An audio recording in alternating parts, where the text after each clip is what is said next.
What's your relationship with risk? Is there something you wish to obtain?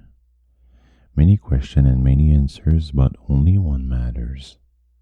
What is your relationship with risk? You see a man coming out of an expensive car, asking yourself how he did it. He may have sold narcs, be a banker, a businessman, or an investor, or simply highly educated and has a good job, save his money.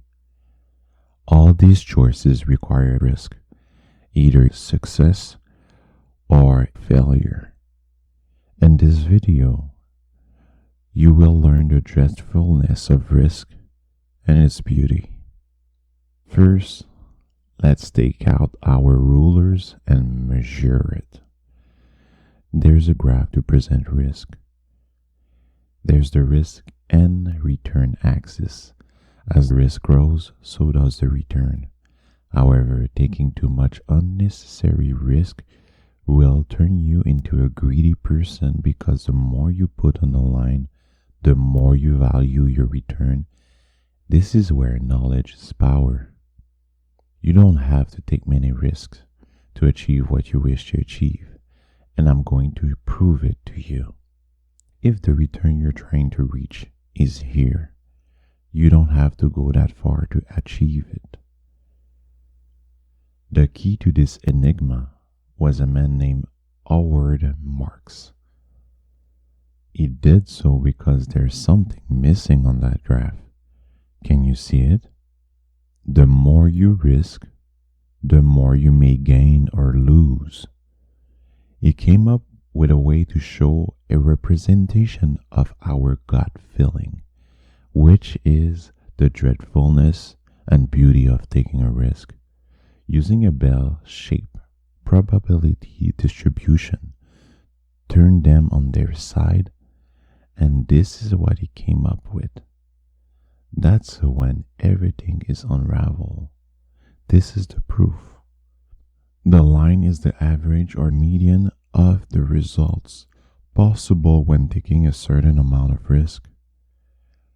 If you take a huge risk, but you are sloppy in your actions or preparation, the more you risk losing. For example, let's take a young man trying to court a young woman. The goal is trying to achieve is there.